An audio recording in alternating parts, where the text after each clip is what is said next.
Hello, this is Tweak with the second episode of Shazpod. At the beginning, I'd like to first introduce myself. I'm Tweak, and I am currently working on a project with a bunch of friends as well as other members in the community called firetruce.com, and we're hoping this will become a sort of community hub with forums, tournaments, user-submitted content for guides, flag capping paths, things along those lines.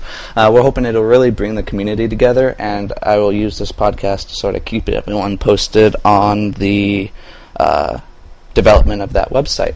And now for the rest of the hosts, we have, same as last time, Greth. Hurrah! Greth's team captain, Joni the Juicy J. Hello. And big name from the forums with a bunch of really awesome posts, there is Nosaurus. Hey guys. So probably the first thing to, of course, talk about would be one of the things that both Joni and There is Nosaurus have a lot of experience in is esport aspects in different games. For example, Joni is a very prominent figure in the Team Fortress 2 community, and There is Nosaurus has been making quite a good buzz with some of his posts in the Tribes Ascend community. When it comes to the esports aspects, what are some of the things that you think Tribes needs right now, or perhaps as a wish list even, to get going into the esports scene? If I go first. At this stage, really what's needed is a lot of content, so YouTube videos, podcasts, just stuff to get people interested and involved in what really feels like a community. I really think at this stage it's too early to be looking at very hard balance. We're still quite early in a beta. So really just building enthusiasm and a friendly community rather than an elitist community is certainly a really important thing to have. And I think for spreading enthusiasm, the most important things for Hi-Rez to add to Tribes will be the fully fledged spectator mode and demo recording, which will enable all of us to publicize movies much easier. Yeah, I think with the inclusion of spectator mode and, of course, replays, it'll bring a lot of ability to look deeper into in-game decisions. The way Day 9 does with his dailies, he looks at, a game or two and just really cuts them down. I think if once we get the replay ability, we'll be able to focus just like that and drive that sort of strategic mindset that people like listening to. Yeah, from a caster point of view, I have a little bit. I wrote down a couple of wish list things, like to really bring out the game. Instant replays. I would really like to see some kind of situation there where you can, if someone gets killed by a mid-air, for instance, you can have a simple drop-down list where you say, okay, we want to see that shot again, and just have it play out right there during the live cast, or even that projectile chase cam, for instance, that if someone shoots a mortar, you can see the mortar's view of what is going on right up to the point of impact or something. And something else, like I said, it's a wish list, but developers just do this, okay? A kind of a mini-map, a full-screen mini-map. Maybe I'm just nostalgic towards StarCraft, I don't know, but where you can just pick certain spots on the map or certain players and then just go straight into it right there, so you can actually see the people moving on the map. Because even if you have 8 people in a team moving around, that's 16 people in total. There's going to be so much going around. If you can see maybe an organized attack or something, you can just zoom in right there instead of missing it, as I've seen in a couple of other casts where there's too much going on to try and get it in view at once. I'd like to add to this.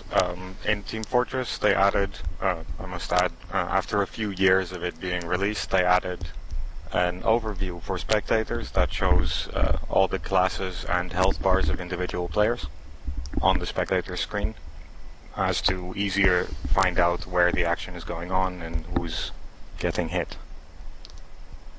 In lieu of that, I think we can push even further and have those same images of different players and health and make them almost hotkeys of sorts, or even just have hotkeys to teleport from player to player in a third-person aspect or first-person aspect, and that way you can do a lot of commentating really easily on what's going on very quickly and gives you that ability to move quickly around the map.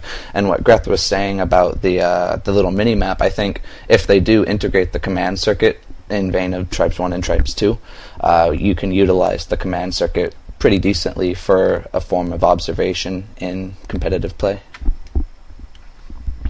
Yeah, I'd also like to add, I mean, I've been watching stuff for quite some time, and first-person shooters have always been the style of game that I've had the most trouble watching.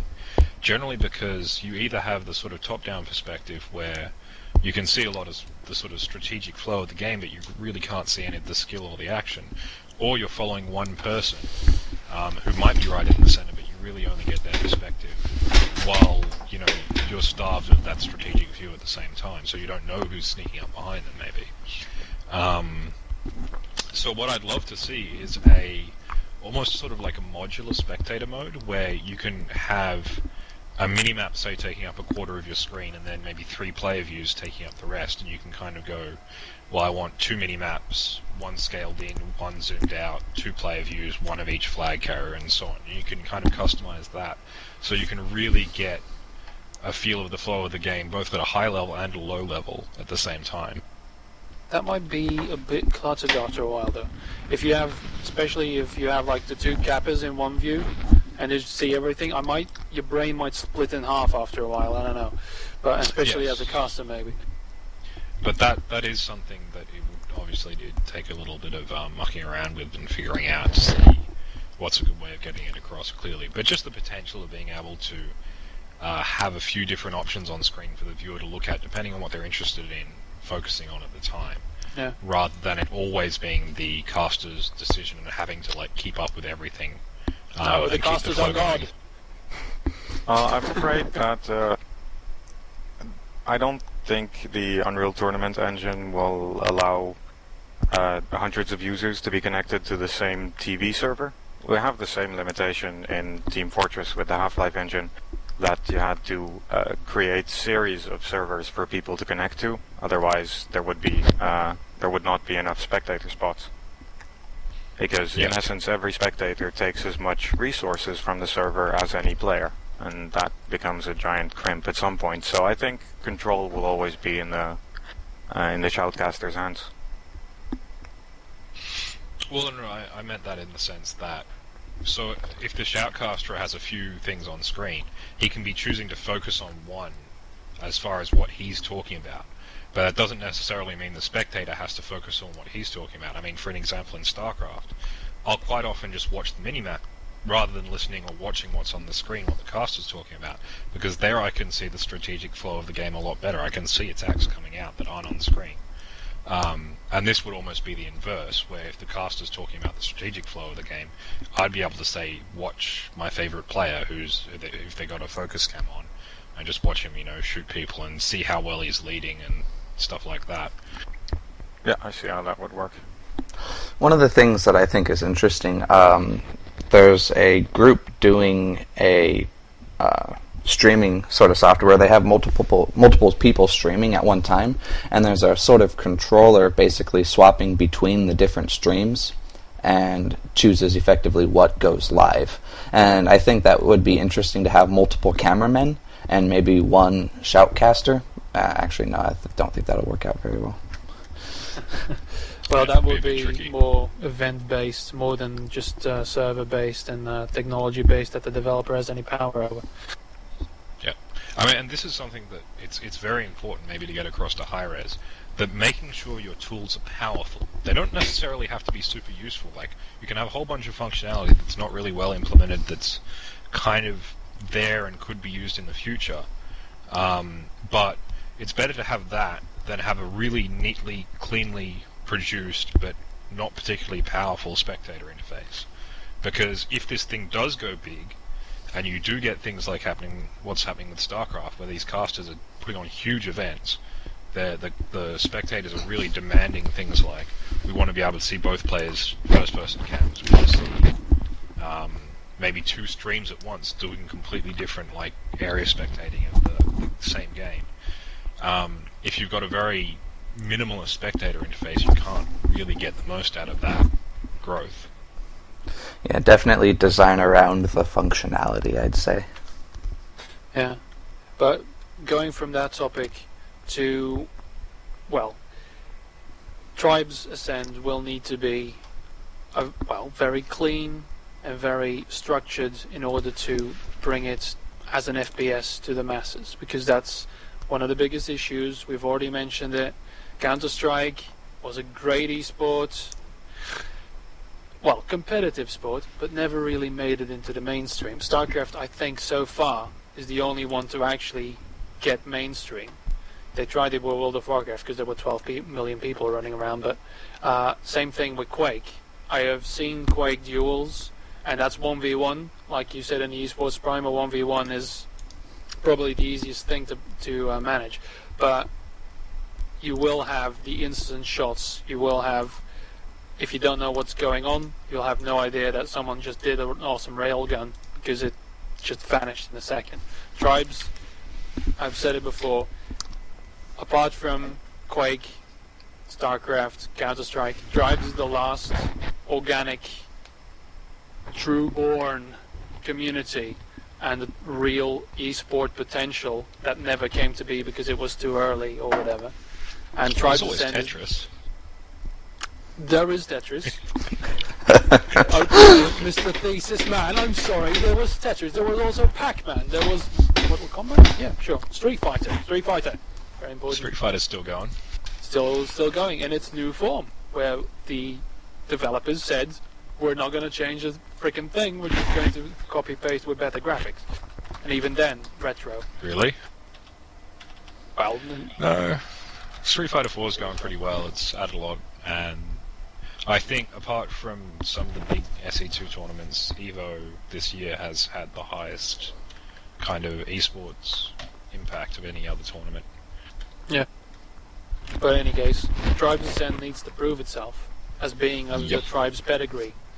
And because I'm going to avoid the subject now, because we're going to have our next cast is going to be about the patches and the hit scan and the fact that the raider, what the hell happened there, and all those things. We're going to try and get around those and just focus on the fact that in a perfect world, in a merry, rainbow-filled world with ponies and unicorns, everything works out with the balance and the design, and we can actually focus on how to promote this to the masses and to construct our community.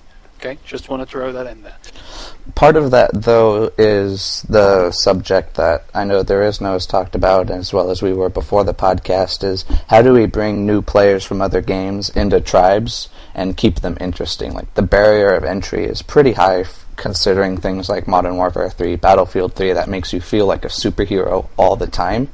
That amount of skill is a lot higher to achieve in Tribes, and how do we bring that in to let other people feel like they're awesome as well? Well, I'd just like to say that...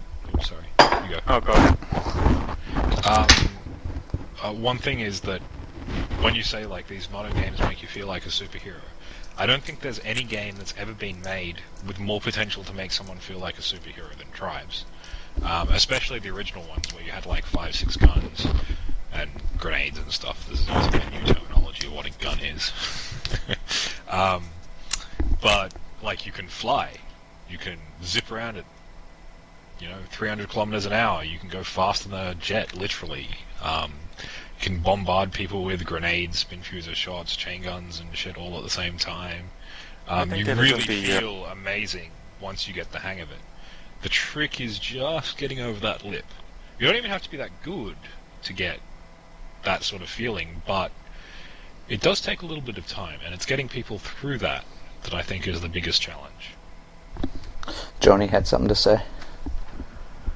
I don't think that it's specifically the superhero feeling. And obviously, the more unrealistic shooter games have always been about the superhero feeling. Look at Quake, for example. It's very similar to what you just described in Tribes. You can fly, you can have a lot of guns, etc. But the superhero feeling that comes from the modern shooter games is basically the fact that anyone can pick up the game and use any gun and be fairly effective with it. And games are just geared towards your casual Joe nowadays.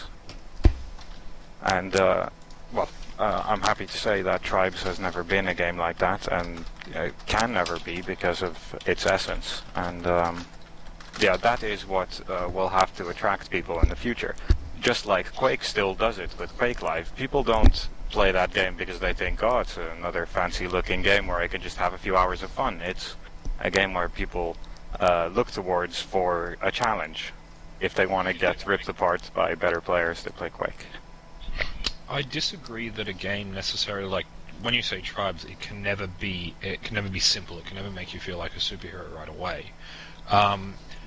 If you look at games like StarCraft and Street Fighter, sort of other esports games, one of the most important things about them, more StarCraft than Street Fighter, I think, but they've still both got a bit, is that even if you're not very good, there's still sort of this inherent feeling of power, even if you're terrible, you get.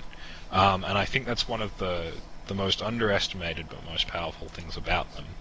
I mean, we can look at it as competitive players and go like, hey, look at that, terrible newbie who can't even pull off a Hadouken consistently, which is basically me in Street Fighter. But, when you do pull off the Hadouken as that player, you feel like a god for all of about 3 seconds until you finally pull off another one. And it's underestimating what it feels like to be a new player coming into a game, and even pulling off something so simple for us can feel absolutely incredible for those people. So it's very difficult for even me, and I've been focusing on sort of making sure I do recognize this stuff for a long time, to understand how it feels as a new player coming into one of these games and what gives them their pleasure and understanding. So I think one of the biggest things our community can do is listen to people who even have no FPS experience coming into Tribes and ask them, like, what feels good to you in this game? Like, where do you get your kicks? Even if you don't get many of them, where are they? And you'll find they probably aren't in the same places where we get ours. So the trick is encouraging that, but also then pushing people towards the higher level skills and the higher level rewards. So not just getting hits, but contributing to a team and playing strategically, that sort of thing. Yeah, but the thing is, I think that's the problem that the developers are now facing, because they are looking at different games and different ways of appealing to people. But that's not... You see, you're still looking at it from a game perspective. Now, the thing is, and sad to say, we're trying to make a sport out of this. If you look at, for instance, tennis, for just a stupid example, right? You won't... Good example. Yeah. You won't... The first time, if you are, like, say you're 12 or 10, right? You pick up a tennis racket for the first time. You're not going to do anything worthwhile. You're not going to be able to jump into a match straight away. Now, after a while, you will understand that, hey, this is actually fun. When I first started playing StarCraft, I got destroyed and destroyed. We were talking StarCraft 1. Destroyed. When now the people with StarCraft 2 came into the game and actually started playing Brood War before StarCraft 2 was released, we told them, listen, you're going to lose horribly at least 40 times before you can even damage me. And if you don't like that, I'm sorry, but this game is not for you. Now, the fear of the developers these days is, and I think probably to some extent Hi-Rez as well, is, oh crap, we're going to lose our entire audience because people are just going to break their teeth on this game and just run away screaming. Now, the problem is that now they have a free-to-play game, and that's going to be a lot of traffic. A lot of people are going to play this game and instantly say, oh dear God, no, I'm going to go back to Battlefield because,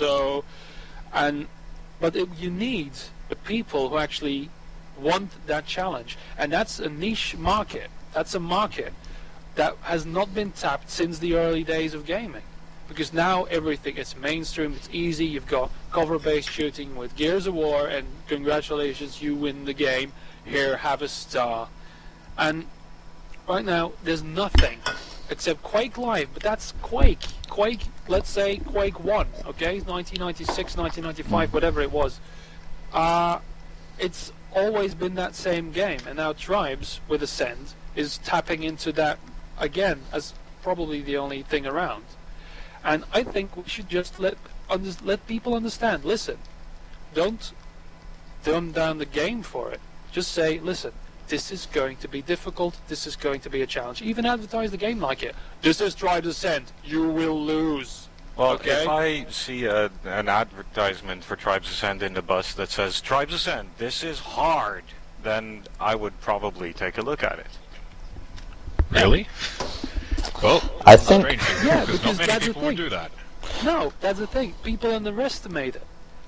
When I play Mass Effect or Dragon Age, I do it for the storyline, for the effect, for the rush. The problem is now we have these quick fix games like Call of Duty that are finished in 4 hours. Okay, I had it. Play a little bit.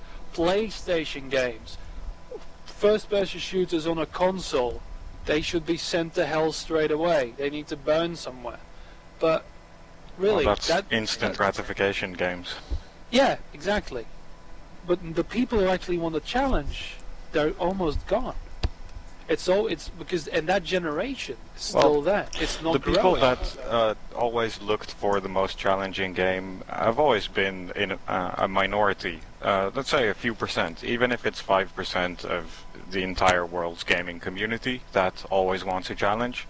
That market is more than big enough for Tribes Ascend to specialize in, because there is nothing else aside from Tribes. There's either Quake, which everyone has been doing for 10 or more years, or Unreal Tournament 3, which has died a long time ago, and that's it.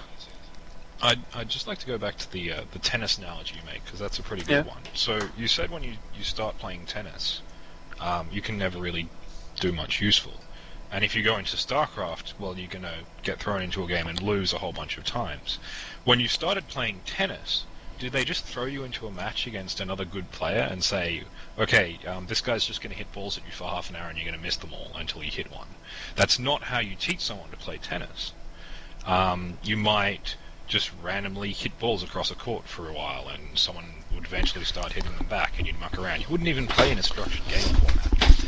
So with traditional and analog sports, the way you learn to play the game isn't actually by playing the game. It's by training a whole bunch of skills and then playing like these weird altered versions of the game that are designed to train your skills. Well, Then tutorials, eventually you'll start basically. playing. Yeah, exactly, tutorials. I trapped you. Um, Exactly as planned. Continue. but there's a very distinct sort of learning curve, as you would say, and a structured learning curve that's developed through tradition to teach people what's great about this game, what's fun. And what's fun is usually just hitting a ball really hard at someone or whatnot. It's not the game. It's these very simple little interactions that a game is made out of. There's a lot of them, and there's various different things. And the beginner interaction you observe when someone's learning to play a sport is all focused around teaching people those little joys and what's good, and then eventually they start combining these and getting a deeper understanding and whatnot. Yeah. But you don't just throw people into the game, Well, because then they go away because they don't get it. yeah, but that's where the analogy breaks down. Because when you do, if you have like the global agenda ELO that might be implemented in the game, that will probably be implemented, you will have the kindergarten place, the kindergarten service, right? Where people, alright guys, we're gonna play Tribes today. Here, have a spin fuser. No, not a juggernaut, that's too big. Okay, put it down, that's good. So, have those service, but have the progression of the game itself, the free-to-play, the tokens, make that your progression into the game, but don't dumb down the game at the start, or implement things that might have pointy edges on it where the children will hurt themselves on. You know, because that's what they sort of did in StarCraft 2, towards where in StarCraft we did got thrown to the lions. You know, my first matches of StarCraft were against guys who had, had ladder points. Oh dear God, this guy has ladder points. I got rushed 17 million times before I learned, because that's where the tennis analogy breaks down. Because this is a game. You know, we are lucid. We are not little children. We know, we think, you know? So... The toddler's playground you just suggested has already been implemented by Hi-Rez. DDM. No, not TDM. I'm talking about level segmentation. They already implemented simple segmentation in the queue where players under level 10, which means they have little to no playtime, get put together. I added a friend of mine to the tribe's beta today, and joined him in the server that he joined, and well, the highest level there was 7, maybe, aside from me. So you were bullying? Well, I was bullying people, yes, horribly, but most of them couldn't ski yet, and were finding out how to do things, so it's a very, aside from me bashing their skulls in, it was a very noob-friendly environment already, so I think the simple level segmentation already was a good step towards shielding the noobs from people that will make them quit the game. I think part of the growing the competitive scene on top of having just a marketable and profitable game for Hi-Rez is part of making people want to play more competitively. I think you actually made this point, Saurus. You want to take somebody who just was interested in the game, like the Call of Duty type of people, and turn them into the type of people who look for challenge, like Joni does. It's not, I don't think they're mutually exclusive groups. I think through different schemes you can turn them into more competitive players through active community and probably some in-game implementations such as better scoring system or maybe training programs. Yep. That sounds fine. I just would say that pretty much everyone who plays a game, which is everyone, plays games for challenge. The variance is in what degree of challenge they're playing for, not in the fact whether they're looking for a challenge or not. So, us traditional gamers, you might say, who've been playing for a while, are used to having challenges thrown at them that don't have clues, that you kind of have to work at and you're not given any help. You just have to kind of beat your head against the wall. Which, when you think about it, is a really dumb way of making something fun. We kind of make our own fun. The designer isn't making it fun for us. So modern games design is a lot better about it. The result is obviously games like Call of Duty that are designed very well to give everyone a lot of fun straight up, but they're not very deep. They don't allow for much progression and for people to start making their own challenges later on. It's one of these issues with things like achievements and weird metagaming stuff. The current industry is very good at making stuff fun, but it's not very good at helping people get to the point where they can make their own, which is where they need to be if they're going to get the most out of something like Tribes. So helping them get to that point is, I think, a very good point for an esports title to aim at, and I definitely think games like Street Fighter and StarCraft are very good compared to the other games at giving people things at getting people to make their own goals. Like, I want to make this build work. I want to be able to execute this combo.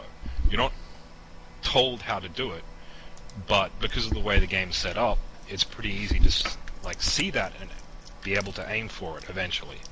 Yeah. The thing is, like you said, with the modern scene around games and all that, the competitive games have been phased out because people are really going soccer mom on the gamers and saying, listen, to make everything more mainstream. And yes, the game industry has completely blown up. I mean, Call of Duty 3, Call of Duty 4, 5, whatever we're at right now, it's there for a reason, because it's selling people are lining up People at the stores stupid. to buy it. But I think that's where the current game design breaks down when you want a competitive scene, because StarCraft and all the others, Quake and all that, they are anomalies. And StarCraft is a very, very big anomaly, especially in South Korea.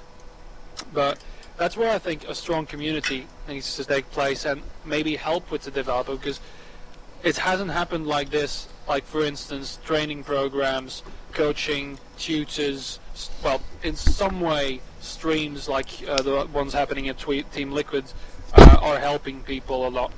But the biggest problem, especially for first-person shooters, with StarCraft it's a little less because you can solo it. But for team sports, there's a very big problem in terms of organized professional teams. People who have been around the scene for years and are actually making a living. They move into a new game, form a team, figure everything out because they have rigid training regimes, they know each other, they have all the connections needed, and voila, they're in tournaments and they start dominating the scene. New people who start playing the game, by the time they are as good as the top, right, like it exists right now in Tribes, probably those mega budget teams were already moved on and have killed the esport. That's one thing that needs to be prevented. So I think it really, from the start, Tribes Ascend needs an active community sites with a real educational program. Let's use that word education right there, because it is required. Even if Tribes Ascend ends up being a shallow version of Tribes 2, there's going to be a very large bridge in terms of team, not just a game, because people have said, oh, I've mastered this game in 3 weeks because I know how to shoot a spin fuser. But shooting a spin fuser is only about 25% of the game, because the rest will be decided in the competitive scene, how the game is played, and also, of course, the battle over the server flags that I predict. Which rules are we going to implement, because Hi-Rez is leaving that a little bit in the middle right now. Oh, there won't be a battle. They'll pick a few and then they'll say this is the official comp rules. You can all shut the fuck up, which is a really good thing, by the way. Well, yeah, but there will be the option of other leagues saying, no, Hi-Rez, no.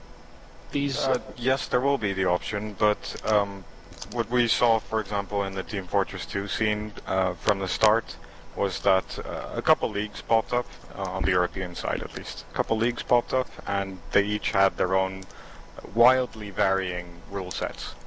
But after a time, the communities pretty much decided which rule sets were the best, and the other leagues just bent over and adapted. I mean, I don't think there will be at least in the first few months a lot of flag changing and different competitions having different rules, but that will only be to find the perfect balance. Yeah, I think another thing to look at is just how important Hi-Rez is going to be in this process.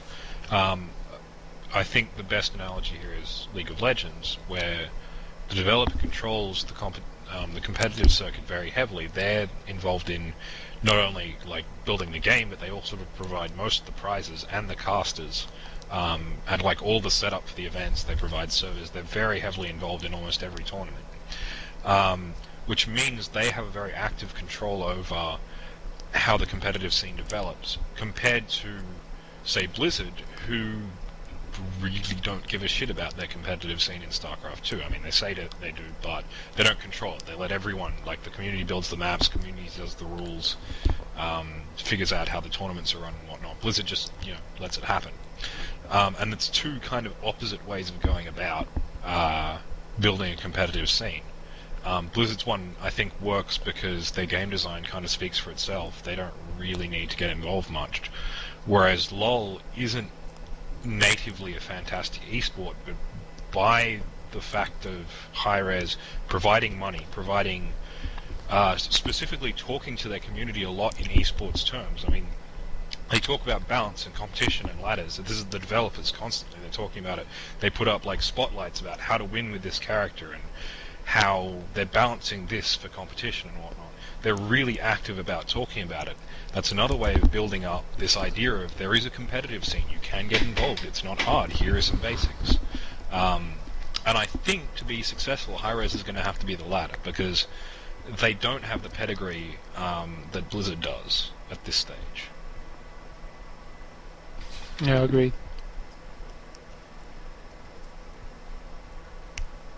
Knocked him dead. Yeah. It was a great point. Yeah, anyway, so I'll just go on then about training and getting people to know the game. And I'm looking at really rifling through my page now, because you made something about in a second feedback post source about having the tutorials, like really specific tutorials. And it's kind of like what Blizzard did with StarCraft 2. And having also the training league and all that, because that's more what we talked about earlier. Now, I want to make one suggestion, yeah? The end-all and be-all of training exercises, bear with me here for a second, in order to, because one of the most important things, people will come from hit-scan games, basically, okay? People will have played Quake, very small minority probably will have, and they have projectile weapons, like most notably the rocket launcher. Now, in order to really get people to know the way that most tribes, and hopefully by then all tribes' weapons work, is have a very simple exercise, kind of like they had in Strick. One giant room, alright, and open to all classes. It's all conduit, so infinite jetpack, infinite bullets, infinite health, whatever, and then just have 100 flying objects. Maybe not 100, maybe 50, maybe 20. With You're talking about the mid-air map, right? Yes, exactly. A mid-air map with object drones, whatever you want to call it, in a circular pattern, different kinds of patterns. This is something that every competitive, unrealistic game has had for an eternity. Even Quake 1 had jump maps, mid-air maps, all kinds of trick jumping maps, etc. Yeah. It went on, and but TF2 is a great example where the community started doing it, and Valve picked it up at some point and integrated class-based tutorials where, for example, if you select the soldier class, which is a rocket launcher, then you get put in a room where players, NPCs, get launched up in the air at random trajectories, and you get to shoot them.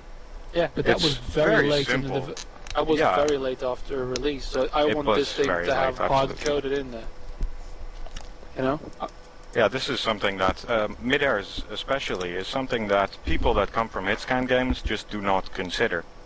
A lot of my friends that simply only play Call of Duty, Battlefield, etc., they have never heard of the phenomenon, so when they do get hit mid-air, they would not realize it's skilled and would not attempt this themselves until they, get thrown into a tutorial map where it actually feeds them that information. And one particularly interesting thing there is you say that these people, they never consider that. They don't even think of it as an issue. And I think that's one of the biggest tricks that games designers don't do that well. They expect people to understand basic ideas, like, hey, you've got to lead your projectiles.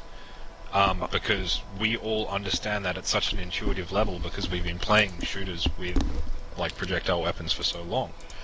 But if you're going to do a tutorial on this, at the start of the tutorial, you should make it damn clear what that tutorial is there for. It's like, there's a little video that says, hey, this is to teach you to lead your weapons. This is what leading is. This is why it's useful. You should know this because it's very handy. Rather than just being like, hey, here's a room with a bunch of stuff to shoot. Go ahead. Because I think that's the biggest problem with the ones Blizzard implemented. The stuff in them is very useful, but they don't tell you why it's useful, so people just do the challenge and go, hey, that was kind of fun, but they don't really understand how it applies to the larger game. Yeah. If that makes sense. Have you guys played the StarCraft challenges? Yeah, I have. I needed that. Yeah. I'm the odd one out here. Get out So of you can here, see, Johnny. I play how games where you all of shoot those- people. Well, you shoot stuff in StarCraft. Manually. You don't. Yeah. You press buttons, stuff dies. Hey, try microing Utilisks for once, alright? Sheesh. Yeah. If that's not Ain't hard. having none of your prejudice here, mate. What were we talking about? Yep. Training rooms. Just one final thing. I mean, you were talking about the tutorials. The stuff I wrote about is very specifically not so much tutorials, but making them into challenges. So it's all about, again, getting people to set their own goals and really want to push themselves and find their own challenges. So the ideas I came up with were tutorials that have an element of sort of progression in them, where the person can set a personal best and then aim to break that personal best. And get rewarded for doing so. That's another big thing, especially in the free-to-play system. Like, when you have experience in tokens, you should always give people feedback, in fact, better feedback when they're starting out, for doing those tutorials than for playing in serious games. Because you want them to learn those skills more than you want them to muck around in the server and play a serious game. Because that means when they do get into the serious game, they're not only going to have more fun themselves, but everyone else is going to have more fun because everyone's going to have a better idea of the game. It's like tennis players. Like, you teach people to hit the ball in isolation first before putting them up against each other, because otherwise it's going to be first person serves, hits the net, serves, hits the net. That's going to be a massacre. Serves, hits the net, serves, gets the ball over the thing, and the other guy misses it completely. And this happens for like 6 or 7 games, and then they both go up and go out and have drinks because that's fucking boring. Yeah, that's how my ping pong career was killed. But yeah, that's one thing, or a very small thing, that some of these challenges, I think you should need to run through most of these challenges at least once before you're even allowed in a public server. And even then, Nope. if you say... No. But listen, if you do join a public server, then there should be like a thing like, you might want to consider the tutorial first. Yeah, it should keep asking you to try all the tutorials until you actually did it. Give it a Good token design is, reward. when you start the game, the most obvious thing on the interface should be like, here is the thing you should be doing. Play these, get lots of XP, get lots of tokens. This is an obvious choice. Do it. And then go play the game. And then smaller, it should be like, are you an amazing Elite Pro Hacksaw? Hit this button. You don't have to do the tutorials. Yeah, improve yourself. Oh yeah, exactly. Have like an Uber tutorial that's like incredibly hard and can like shame some of these guys who think they're good but they're not. And go like, okay, so we're gonna put you in this thing, and this is like baseline for low-level competitive play. If you pass this, you can get into like these VIP servers that have like you can play 5 levels above your current level with like the matchmaking interface. And people will do it, and they'll get smashed, and they'll be like, wow, I'm not actually as good as I thought. I'm going to go do those other tutorials. That's design. Well, I don't know if you guys ever played Quake Live, but that has a perfectly fine forced tutorial that first lets you strafe jump a bit, then lets you rocket jump. And the further you can rocket jump, like the higher your skill level is. It gets measured by which door you can get into. And when you get beyond that, you get tested against a bot, 1v1. Of course this would work differently in tribes, but it's a very simple way of measuring skill and determining if you want to force someone to do some more tutorials or send them into these VIP or semi-competitive servers you're talking about. Yep. I mean, I quite like the Quake model. I don't think it's particularly well designed, just because it doesn't give you any benefits for sticking around the tutorials until you're actually quite competent. It just kind of it's a measure of how good you are rather than a way of teaching you stuff. If that makes sense. It's simply a measuring stick. Yeah, I will admit to not having completed the strafe jump third row. I can't do it. Can't do it. But that's another thing. For sure. Where these tutorials, they shouldn't just be tutorials. They should be training exercises that you can repeat, and that should just repeat ad infinitum, where you can just keep getting better at them. Kind of like Trackmania, where you can have the courses and just keep doing the courses and shave off a couple of seconds here, a couple of seconds there. For a skiing tutorial, for instance, if you have like a treadmill skiing tutorial where you could just keep going, try breaking the sound barrier after a while. Yep. And the important thing is they should be fun in their own right, because if they're not, nobody's going to use them. I mean, they should be as enjoyable to a new player as playing in a comp server. And that's the tricky bit, I think, in designing tutorials that people don't realize is the tutorial needs to be fun. It's not about training someone, it's about having fun, and when they have fun and they do it a lot, then they get trained. So you're saying a llama mascot's cheering you on the side? Yeah, totally. Like, have fun. Like, that's the point. It's not about being super pro and hardcore and fucking being able to make everything confusing. Tutorial with a llama that runs 100 units a second and you have to outrun it. That would be great. Yeah, like, that would be hilarious. That sort of stuff is fantastic. I don't think we're going to get that because it just, as far as like implementing this sort of thing, Hi-Rez isn't going to be able to spend huge amounts of money and time doing it. So I'm trying to look for options that don't require doing a lot of sort of hardcore building up of graphics and concept work Hence to do this my sort of stuff. mid-air Really, just being a box. yeah, exactly. But even that, like building a box, takes time. If it's going to be a good-looking box, which it has to be for a sort of. But I saw what these guys did to Catabatic overnight. Well, probably not overnight. I know. Stupid, but they did change it. What they did in Team Fortress was practice map was basically a tower ripped out of one of the default maps. Yep. So that's what I'd be thinking, ragdolls like, get flung over. If you wanted to do a base defense tutorial, you'd just take the base out of like Catabatic and kind of section off that area of the map and use that as the tutorial level. I think there's some stuff like the mid-air map, like you say, that they really need to do specific maps for. And simple stuff I don't think is too bad, but you really don't want to be forcing too much effort onto the developer to get this out. You really just want it there. And then they can build on it and make it look better over time. But at this stage, we're in beta, we're testing whether these things can be effective or not. So you want it implemented, you want to be able to test it, you don't want it to look picture perfect at the start. Shot him dead again. Yeah. Well, I was actually hoping you'd rant on a little bit more so I can check out some of my other We seem to be here. agreeing a lot. Yeah, that's the problem. I wanted to pitch you guys against each other, but oh well. There were points. Thanks for Yeah, I'm sure I could find some stuff that like you will hate me for. Yeah, Go for it. for instance, hang on. Buff strikes. Nerf Pathfinders! Let's not go there. No, but some of the things like where you said in the for simplicity's sake, like the changes, for instance, to the grenade launcher array, where it shouldn't be able to mid-air someone right off the start, that it has a charging time, for instance, but it's Yep. fuse time basically. You Those should kind of just changes, clarify they where make that me comes shudder. from, by the way. Oh, right. Yeah. So you're bitching about them. Yeah, but all those kind of changes where you say, okay, you know what, here, yes, you hit him. Okay, you didn't do any damage, but you did hit him. Very well done. And that's the kind of thing I don't like, because that's why I loved Quake and then Quake Live, that they didn't change anything. That they just throw you in and go, there you go, ha, you don't have a gun, not too bad.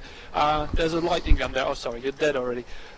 Well, you know, that kind of thing. And like I said, but that's going back into the discussion where people don't need to be coddled, they need to be confronted with reality. Like, hey, you want to play Tribes? Fine. Hang your balls up on the door and prepare for a beating. This is related to a suggestion I made, by the way, for people who don't read all of my forum posts, that explosive weapons have their radiuses increased, but their damage drop-off also increased. So you get more hits, and you get the cha-ching a bit more, but you don't do as much damage with those hits. And actually, the reason I really liked that idea when I was coming up with it is not so much because of all that, but it's because it means you do more clip damage, so people at noob levels are going to have less of the problem where you hit someone with a spin fuser, and then you don't hit them with anything for 15 seconds, and they just regenerate. Like, even if you're doing, like, 1 point of clip damage, you're stopping them regenerating. So it makes the hits you do get a lot more valuable. And I think that's for me, that was like the underlying, that's where that really comes into its own, to help new players. I think just that's to make sure they get the odd hit. I think never that's a want very someone good who's idea shooting in at someone essence. for 15 seconds to miss for those entire 15 seconds. I think that would make me never miss, though. I think that would make the weapon, again, a lot more powerful in a competent player's hands. Of course, it would Good. help new players, but yeah, like I Because said, it that would means make me in never miss competitive shot. play, if you're bouncing around like an idiot, then you deserve to get shot to death. You should be going 150 kilometers an hour down a hill, and even then, like, I don't care if your fucking spin fuser radius is 50% wider, you're still going to miss a lot of shots. At least I would. Yeah, fair enough. So, I mean, this is the thing, like, we can afford to make everything a bit more deadly because currently there are no pros. Like, what will happen when the pros start coming out is, you know, you'll need to be that good to avoid all this deadly stuff. And at the moment, you can kind of like in a noob server, people with bad aim, they can't chase well. It'll work itself out because of all these sort of like skill deficits. People will still be able to cap. It won't be too lethal and whatnot. But in comp, like if someone can one-shot you with a spin fuser that's got a 50% wider radius, you're going to be needing to go fast all the time, or you're dead. And that's good. That's not a bad thing. Yeah. I still think, though, that people are scared of being bad for a while. And that's something that sets me off to actually try and get better. You know, first time I saw a heavy passing me 150, and I was struggling to even skate off a hill. That was like, okay, I need to get better. And that's being underestimated, I think. If I, like I said, the quote I do is, the first 4 hours that I played Tribes Ascend, given that I had some graphics issues and all that, the first 4 hours, I killed 4 people. And I thought that was fine. I didn't He's in even my hit team, them. imagine that. Oh, Imagine. goody. You know, I have... I think probably it's because I got him onto this podcast. He's going to kick me out tomorrow, but still, shh. You know, You just have to realize that not everyone has that mindset of like, wow, I'm bad, I want to improve. A lot of people will just play to feel like the game. They'll just want to run around and they don't really care about playing. There'll be people who just play to muck around with friends and troll and whatnot. I mean, that... And the a bad kindergarten thing. service will be there for them. But that's not a particularly good way of designing a game where you want those people to not only be part of the game, you want them to be part of your audience. They might not like playing to compete, but they might like watching competition and being potential spectators, which will get you advertising revenue, which will build you an esport.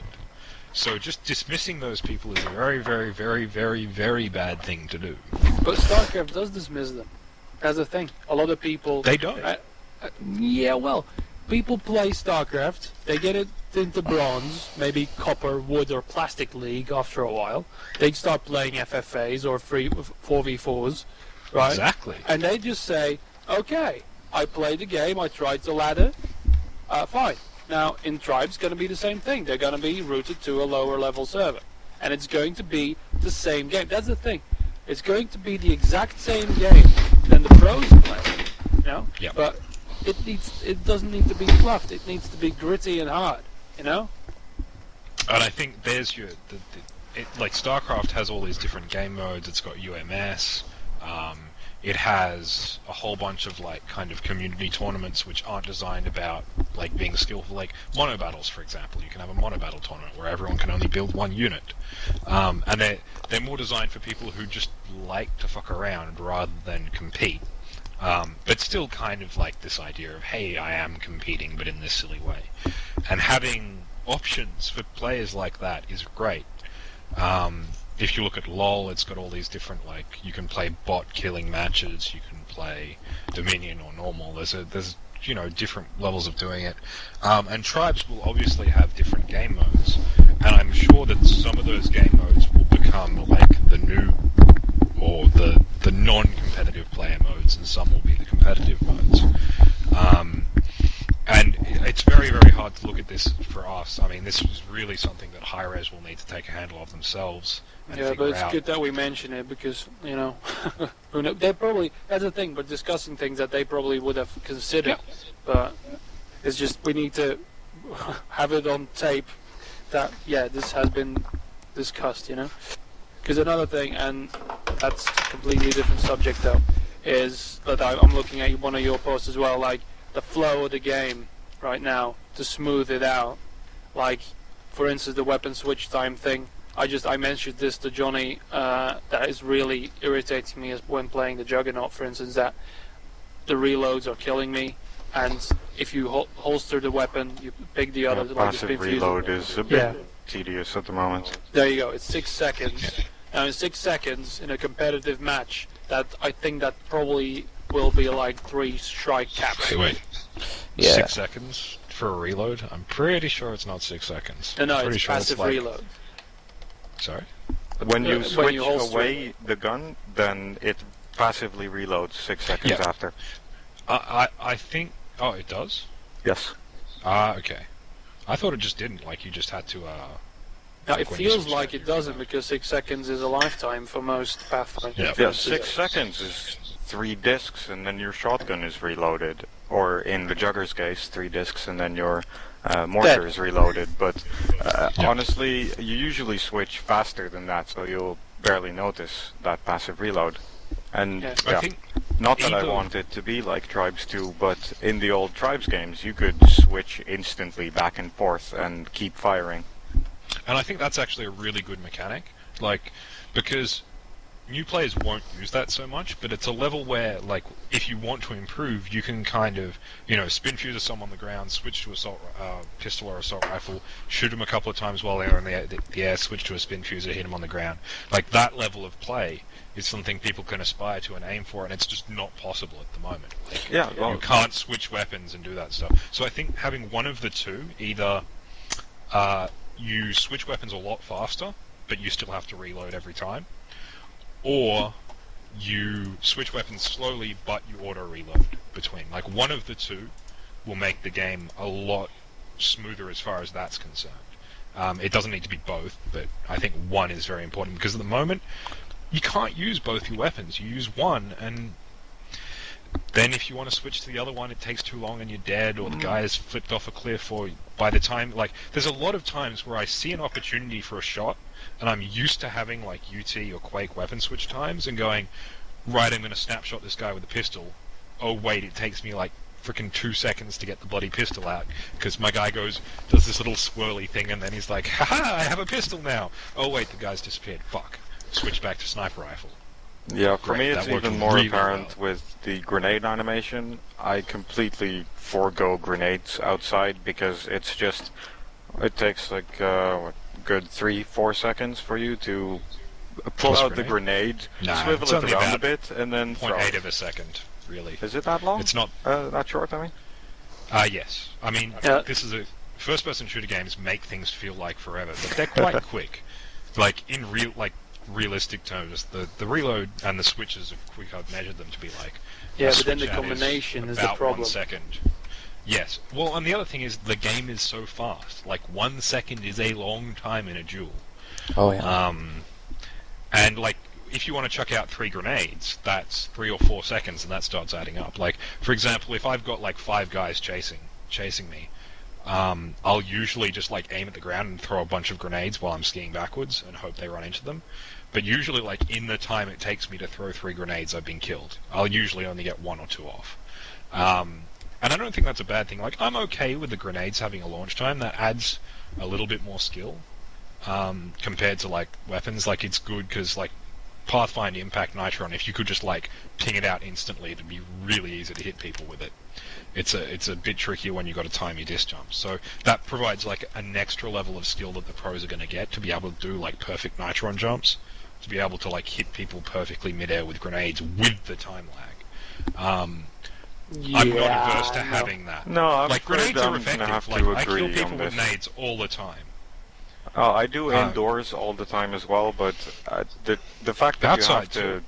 time most grenades, except the Pathfinder's one, but you have to time most grenades, and they have a throw animation. It just makes them so much harder to use than the discs that you also have, and by the Yeah, time that that's you good. perfectly time and throw a grenade, you'll be able to shoot 2 discs. Just so long as they're useful in certain And I find them circumstances. very so, like, nice the at fact the they're good moment. indoors, that's great. Like, grenades are an indoor weapon. That's fine. I'm not worried about that. It's if grenades were fucking useless, period. There's your problem. Like, that's not good. But now they have definite situational uses, and good players, like, I wouldn't say I'm good, but I can certainly hit people outside with grenades, so they're not entirely useless in that situation, and with good skill you can hit people and get kills. So I really don't Well, think I'm there's looking much at wrong it with nades. from a capper chaser perspective.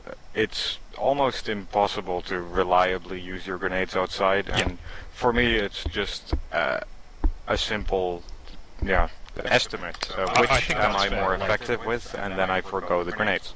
You're not going to hit like a Pathfinder who's going 200 kilometers an hour with a standard frag grenade. That's a fair assumption to make, but that's fine. Exactly. It's fine Use that your that other is- guns for that job. Mhm. I think grenades are at the most. I like use them to blow up heavies because they do a lot of damage, and heavies can't dodge that well. And it's just joyous to watch the bloody buggers to just like bounce around and then get insta-gibbed by this thing that does 1,000 damage, which is fantastic. Because like I used to play tech a lot, and just shooting for like 5 minutes with your bloody SMG, just like, come on, die. Oh, that works pretty well right now. I have such a different opinion on that. Like, you do not want to play on the same server with me when I'm playing Technician. I agree. The SMG on the Technician on mid-range is pretty much pointless, because even if you have the crosshair exactly on him, like 100% railgun accuracy, or lightning gun, then still you'd miss like 3/4 of your shots. But when you get close to a Technician, one clip will rinse a heavy. Yeah, it's not a bad gun, and I quite like it. It's just, I mean, the servers I'm playing on, the heavies don't just stand there. They're skiing up and down and flipping into the air. You don't really have the opportunity to just stand behind them and empty a clip into them. Plus, they're trying to kill you at the same time. So. I've already seen a lot of people that have no issues at all. I mean, hitscan is inherently easier to hit on people that are moving, because there is no calculations, no predicting. There is simply aim at your target and click. And same goes for me, at risk of bragging. It's fairly easy to, especially heavies, hit an entire clip on them on the move. Yep. I mean, I can do it too, and I have on occasion. It's just like it feels, and this comes back to the grenade. It feels a lot more satisfying to just hit someone with a grenade and they die than to just whittle them down. Yeah, whittle them down. So grenades have that purpose. They feel satisfying. They do stuff. They're not a major issue in the game right now, I feel. And that's that just my opinion. That brings us to another point where, and this is about hitscan. Hitscan feels cheap, and as an esport, it shouldn't be there. I don't necessarily agree. But like you said, I mean, if your favorite player, right, has to slot into a Technician, because I don't think it's going to be well, it depends on how deployables will be destroyed on suicide or not, but Technician will probably be something you switch into. If you see a giant duel of your favorite generator destroyer, for instance, and players are not going to choose the grenade, it's satisfying and it's cool, and, well, more so than the Technician gun, but they're going to use the Technician gun. Because me and Johnny have been discussing this as well, that probably if they don't change a lot of things, competition's going to be revolving around Rangers and Raiders a lot. And that's not going to be the most exciting thing to watch. I don't find Raiders a real problem at the moment. Yes, their SMG is ridiculously overpowered and the grenade launcher got wrongly nerfed, but the Rangers and Technicians, I'm afraid, will simply dominate competition, because mastering hitscan in Tribes, I'm not talking about hitscan in any other game, but mastering hitscan in Tribes is easy peasy compared to hitting discs on a regular occasion. Or playing hitscan in Counter-Strike. And I've already seen, I refuse to play Ranger on a daily basis, but I've seen Rangers that simply devastate anyone that comes within their reach. And you can't do anything about it, because dodging does not help against hitscan, and I'm afraid that's what competition is going to be. Interestingly, though, I very rarely see a Ranger quite high in the score rankings. You get a lot around the middle, but it's funny how refuses to play him. Yeah, exactly. Yeah, true. I mean, people bitching about how Juggernauts are underpowered, and picked up Juggernaut and topped the server 6 or 7 games in a row. I don't know why people aren't complaining. They're not underpowered, it's just an issue with the mortar, but that'll leave us, well, the mortar has wonky hitboxes, let's call it that. Honestly, I have only one complaint about the Juggernaut. Saying this, I am pretty efficient with the Juggernaut. The only problem is that you cannot mid-air hit with the mortar. There should be a minimum range to it, but hitting mid-air mortars was the single most satisfying thing I ever did in Tribes, and I'm really sad it's not in. Especially because some of the made me things... cry a little. Oh yeah, especially since some of the things we're talking about is bringing that higher level of skill that gives the game more depth. And something like mid-airing with a mortar is that type of next level that people would like to obtain, but it is a definite hike to get to that level. And it makes things interesting, keeps people wanting to play, and when you see it in a competitive match, it'll probably blow your mind. It's just something that I think should be added. Same with the fast weapon switches and reload times. I mean, it brings that, like you were saying, the good people will get to that point, and it adds that extra bit of depth, I think. Yeah, and it's wonderful that, because this was bound to happen, we're almost discussing the balance, really. And you can see how deeply rooted this issue is. For this game to be successful, as some things will need to change, or else there will be an issue. Yeah, but don't forget, we're like week 4 of a beta that's going to go on for probably about 5 to 6 months. So yeah, but the thing is, I will start getting worried halfway Q2 next year if they don't change things. For now, I'm ecstatic about how Hi-Rez has been doing things. Yeah, because that's another thing we need to mention, that most of the people, unless the really grizzled tribe wars veterans, we really appreciate the effort that's being put into it. And like I said, too bad that Barto, one of the developer crew, isn't here to do this conversation with us, but next week we'll probably have one on. But it's going well. It's just that there are issues, and a lot of people are getting a bit irritated by it. And on the forums, the mood is getting really bitter. But the thing is, I went through StarCraft 2 Alpha. I played it in Paris in the Worldwide Invitational stuff, and saw how it evolved to what became the beta and then onwards. And there were core things that I think the community at that point should have pressed harder. Now, the Tribes community is doing a perfect job at pressuring certain points. But these things, like, for instance, with the hit scan things going on and all that, and the Shrike in a lesser extent, people have almost forgotten about the loadout issues.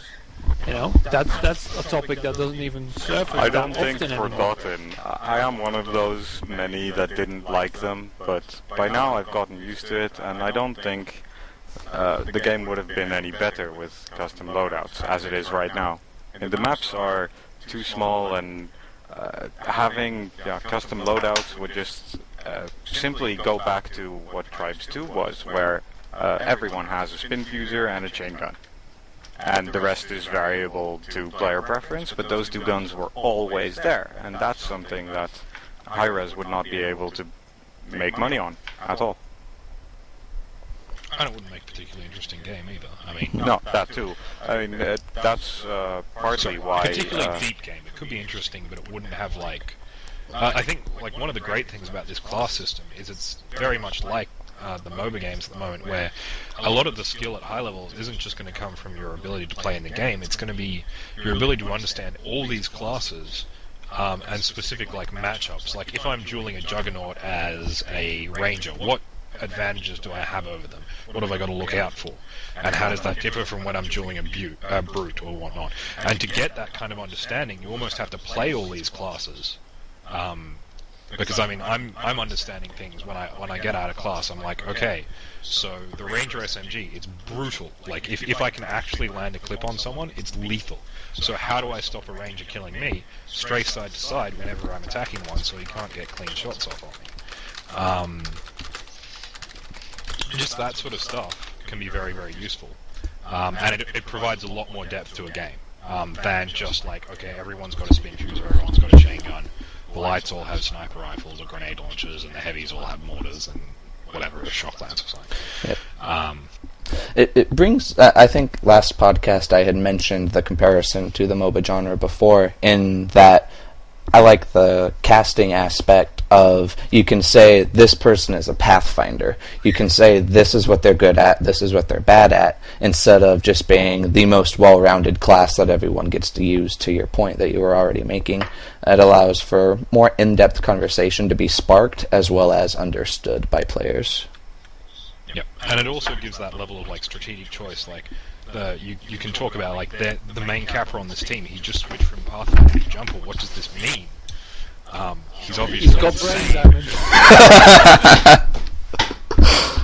Something went wrong there. But you know, as the game develops, that's the sort of choices that I'd love to see become really significant. Like, you only have a certain number of players on your team, and what class choices they make will not only, you know, form how they play the game, but the opposing team seeing those class choices will have the opportunity to react, and like you see strategies develop around that, where, you know, people will counterpick, and you'll get this constant flow of classes where each team is trying to the rock paper scissors effect.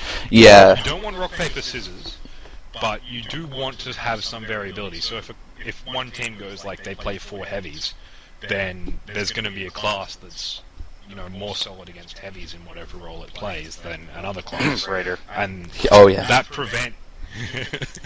Yep. Against anything, Raider. So, you know, that's the sort of thing that, you know, that class system can develop quite well, that Tribes 2 didn't really have, or Tribes 1. Oh yeah, and Tribes 1 and 2, that was very rigid, and this will, well, sort of like in Team Fortress. In Team Fortress to a lesser extent, but there you had a similar setup for most teams, but side classes that were randomly selected to switch tactics up, to surprise your enemies, to you know, exploit certain map areas. I'm afraid TF2 is actually one of those games that I really haven't followed competitively, and it's great to have you around because of your experience in that, which I think is TF2 is probably the best or the closest example to what a class-based team shooter is in like the modern era. What sort of team sizes was the standard size for TF2? When it started, like back in the early days, we had 5, 6, and 7, and 9, but it pretty much all became 6 at some point. And class selection was also pretty rigid. There were classes that got and still get completely ignored, say Pyro, Spy, the Engineer. The Engineer only gets used in the lower divisions. The higher performing players just have no use for it anymore, but there are still a good 5, 6 classes that get used a lot. I'm really afraid of seeing that in Tribes, though. Like, I appreciate, and I think especially with the smaller team size that we're going through with the tournaments, I don't see players playing a position so much, and I see them playing more of a fluid role that allows them to change both, you know, vehicle choice, armor choice, depending on, I mean, he could be a defender, but they can defend in any number of selections. I hope that, honestly, I think that's another point of discussion. Vehicles, with the team numbers being so much smaller than the old Tribes games, I don't know for sure if there is a place for vehicles. For example, the Shrike is quite a powerful chasing cap support tool at the moment. And a lot of people say it's overpowered, but it becomes a lot more powerful if the team is only half the size. Yep. It will pretty much be the single best chasing tool. Yeah, I've also got And similar for concerns tanks, with the tank, yeah, exactly. Well, honestly, they changed the tank in the recent patch. They made the projectile not fly linearly anymore. It actually has an arc. It's always had an arc. Well, yeah, it was a lot less but noticeable. It was practically linear, and at such a great speed that it pretty much didn't matter. But now it actually... probably no one knows the reference, but in Planetside the tanks had shells that sort of felt like a mortar. They plopped out of it and then immediately started arcing down, which you know, I like very much. It helps for this tank as well because you actually have to predict more now. But yeah, I don't think it is the ultimate defense tool anymore. It will be a good help, but in competition, we'll have to see how it works out. They were never that good. Like, No. I regularly one-on-one attack like several classes. Oh, yeah. Yeah, of It's course you not can. hard. But they are, when left unattended, especially before the patch, you just had these tanks sitting on crossfire below the base and killing anyone that comes within eye's reach. Well, I mean, and I always made a point like, and this is, playing as a team. You see a tank, right? Switch class, kill the tank, go back to whatever you were doing. That's the sort of thing, like in a small gameplay, like if someone gets the tank out, team switches up, or on anti-tank duty, the whole team switches classes, and plays like, okay, we're not going to cap for the next 30 seconds, we're going to send 2 people to take out that tank, 4 people on defense, 1 person to like do this or whatever. And this kind of like fluid class development, and based on whatever's coming up. So like if the other team buys a strike, you get, 2 Doombringers out for your flag defense, and just like constantly spam missiles at it. Yeah, and I think which, this type of might not do decisions much, but it will... restricts it. Well, it's basically emergent gameplay. I think these decisions will change over the years, just like, for example, in the Team Fortress scene, the tactics evolved over the years and made older tactics, pretty much and insignificant. That's what marks a good game. If tactics are evolving and constantly switching Oh, around, Tribes that's fine. is pretty much the staple of emergent gameplay. Yeah, definitely. Yeah, one thing though, I was if gonna they say are something. going to go with the free-to-play model and completely go through with the League of Legends reference, then it might be that after a while, classes are going to get saturated, and they might start developing relationships between classes that weren't intended from the get-go, especially when looking at a competitive scene. And that's one thing I'm a bit worried about, that it might get a bit like Team Fortress had to ban almost all the new weapons after a while. Yeah, about it just, 90% of weapons in Team Fortress are now banned from competition. Yeah, and the same thing with classes might happen. Especially, I'm thinking. Well, like, I think in Tribes that indeed might happen with certain classes. I don't think that's a particularly good way of doing things. Hold on a second, the radio just turned on. I can the definitely... best, yeah. Go ahead. The best way of going about things would obviously be to have all classes available and everything exactly like it is in public servers, because that makes the gap smaller for our new bloods. Well, when you look at sort of League of Legends, there are obviously like new characters are coming out, they're affecting the metagame, and there's kind of like this fashion trend where there's powerful characters and there's constant balance patches as well, so characters kind of like fall in and out of the metagame. But there's also this idea that there's class roles and there's characters that do something and they're quite simple to play, so they've got a fairly low skill cap, they do their role pretty well. There's other characters Ranger. that... Yeah, shut up.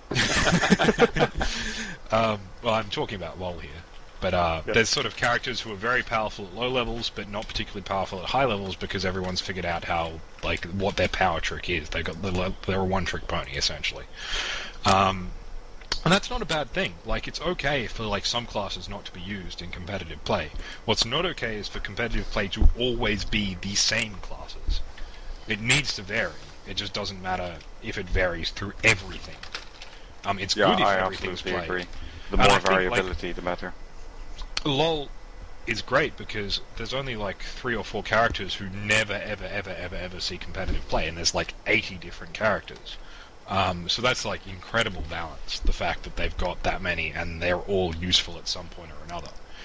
In fact, it's more of a reflection on the depth of the metagame where like people know what characters' strengths and weaknesses and what team strengths and weaknesses are so much that one of these characters who might not be good normally has a very specific skill or ability that makes them very good against a very specific team comp. And that like incredible strategic depth that arises through all those different characters is something that it would be fantastic to see in a shooter game, where these guys are making split-second decisions to go like, right, we need this class now because this weird thing they're doing has a specific tiny little weakness that this class can exploit. Yeah, but isn't that a bit cheap as well? Because one of the things, League of Legends, I try to avoid just because of the cheapness of having all these different kinds of solutions to your problem. I think at one point, I don't think there's going to be as many classes as there will be heroes in League of Legends, but that things have to be constantly band-aided almost. At one point you have a fixed problem. Now, one other thing that with Blizzard did with balance patches, for instance, when a problem arises in a competitive scene, like one tactic is completely overpowered. It keeps destroying. One build order destroys all. But Blizzard's kind of knee-jerk reaction to it, I'm thinking of Templar Amulet, I'm thinking of the Roach in the early game. It got completely nerfed into the ground or completely removed altogether, as with the Amulet, where they didn't give a chance to let people figure it out. And the same thing with, imagine what they would have done, and this is real deep for you StarCraft people, and non-StarCraft people, I'm sorry, but I'll try to keep it low. There was this one tactic, 2 base Mutalisk, and it destroyed everything. Savior and then later Jado. Until this one player, many years later, one player arrived, and that was Bisu, and he said, I'm going to fix this with really unorthodox play. And he did. He destroyed Savior, fell down from his throne, never to return. Voila.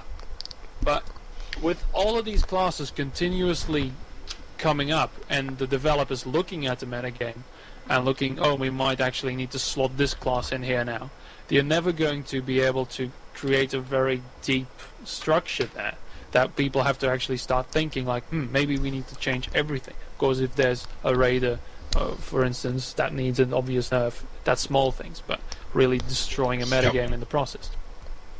I would say in response that Savior, I think, was 2007 or 8? Yeah. So Brood War had 8 years to develop. And it had like 4 or 5 years of active patching. StarCraft 2 has only been out for a year. It was over in about 2 years. Well, okay, the real fair balance. Enough. But still, 2 years after release. So we're currently in beta. League of Legends still hasn't hit that point. It probably won't for a while. But let's say LoL is 5 or 6 years old. It might hit a point where they're just like, right, we feel the game's okay now. We've got enough champions for you to buy. We really don't need to touch it, and it'll be self-sustaining. Tribes Ascend might hit that point, but it will take 5 years. You just can't stay that strongly enough. It's not something that will be there on release. Yeah, and the game will take a long time to develop. That's the thing. You can't know with League of Legends. StarCraft has had its 13 years of glory, and the development finished really early on. But if a new player enters that, like if a new player starts playing Team Fortress 2 now, with all those weapons, they never experienced the build-up. That's another thing I see in StarCraft as well, in Brood War, that people learn build orders. And teams, for instance, in tribes will do certain things, but can't remember why. Because they're just doing it because people are doing it. Yeah, you have the same in Team Fortress, where teams just adopted tactics that the top teams had developed themselves, and that's how it went for years. The lower teams look at the higher teams for ideas, and it gets passed down the chain. That's always been the case. Yeah, but if you overcomplicate the game, then after a while you will probably stagnate. Of course, there will always be people who bring in new ideas and stuff, maybe from the older generation. But I don't know if the League of Legends way of doing things will allow for a very a renewal. In StarCraft there was a renewal of players. There were veterans, old veterans, and new players. Like Flash, for instance, after a while, little snotty kid came in and killed everyone. I don't know. A couple of years though. Yeah, but I mean, if you have such a complex game, are people going to be interested in actually starting there? Like, oh my god, I've got so much to do, especially in a competitive scene. That is a very, very good point, I think. And it's one of those big issues that, yes, games like LoL and games that are constantly getting patched, essentially, the ones that don't just have very, very, very simple sets of rules and highly emergent gameplay like StarCraft, have an issue with. And I think, definitely that's something that Hi-Rez is going to need to look at early.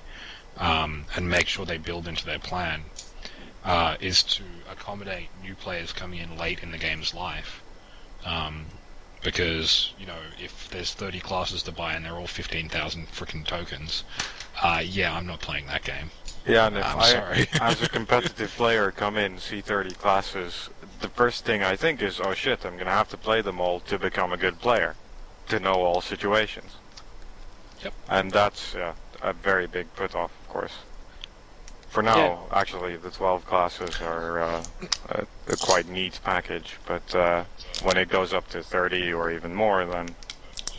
Oh, I think that's where the sort of the top team hand down comes. Like, if you're getting into the game with the express purpose of being competitive, you'll probably be exposed to the high-level scene, and whatever's in fashion at the moment, that's what you'll play. And that's okay.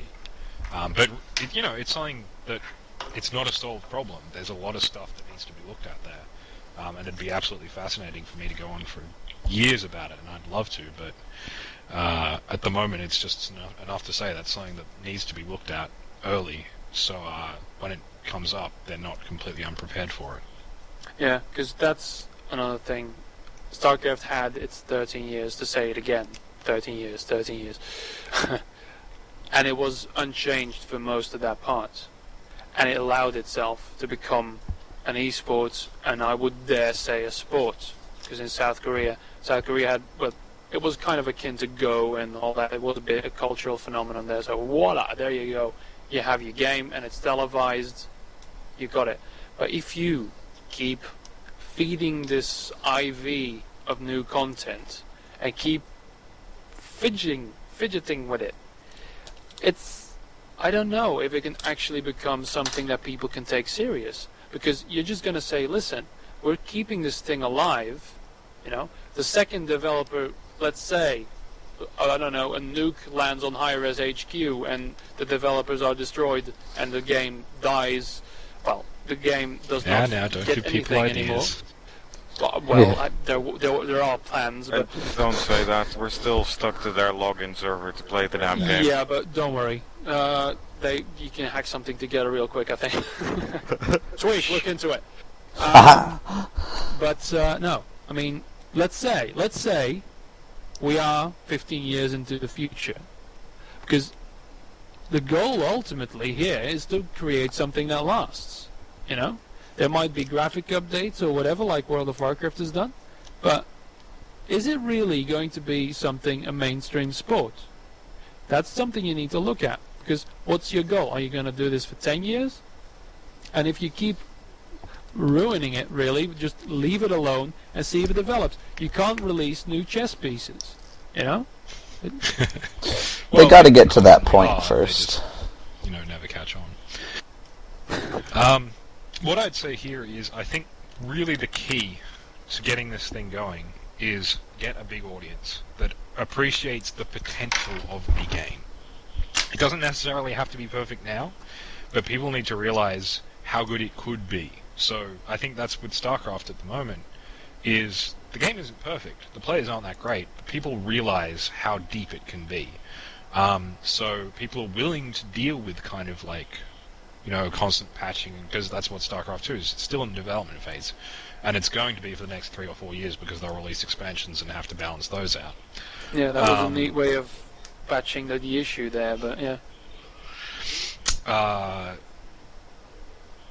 If the same thing happens with tribes, the core issue that Hi-Rez has got to deal with for the first 3 or 4 years is just get as many people playing the game as possible. And I wouldn't underestimate the importance of having an esports scene on doing that. Like, I got into LoL because I started watching LoL competitively. Like, I didn't get into it because friends or whatever. I got into it because there was this thing about LoL on YouTube, and guys were talking about how cool the strategy was and whatnot. Got into the StarCraft the same way, watching Brood War. Like, I remember playing it when I was like 12, but I got back into it because I watched, like, what was it, GG Play versus Stork, the, like, ridiculous hour and 45-minute crazy game. I remember that some people cast. So you can't underestimate how important having that is as a marketing tool. for them to get more people in who'll just play the game casually, understand it, and get hooked on it through that. So I think that's how you have to look at esports as a developer. This is what will make our game, or help make our game popular, but it can't be the only thing. They've got to have other ways of doing it. So once they've got this huge built-up audience, say 6 million active players and maybe 10 or 12 labs players, not really. Like, I think that's well within their capabilities of getting. No, I'm saying that's my wet dream. Oh, right. It's doable, especially, like, people underestimate how powerful a free-to-play game is. Like, it can spread a lot quicker than a traditional game. So if they hit a sweet spot, they'll get a lot of people very quickly. So yeah, once they've got that, then they can look at going, okay, we have all these people who respect this game. We have all these people who acknowledge that this is a valuable piece of software, it's a valuable culture, a tradition, it's a valuable community. Now we can turn it into a more rigid, codified tradition. We don't need to keep adding stuff to it because people already realize how good it is. They just can't do that for a few years yet. So they need to build their audience, and then they can start, solidifying things down, and focusing more on quality of life stuff, like increasing spectator tools, updating graphics, making it look prettier, very, very subtle balance tweaks, and stuff like that, But like removing the radar. Hey, God. You guys are never going to shut up. No. Well. Righto. Cool.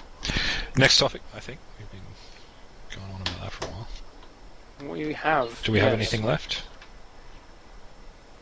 I don't know. I'm kind of out. I'm really, really thinking now. Keep talking. Don't hurt yourself. Once more?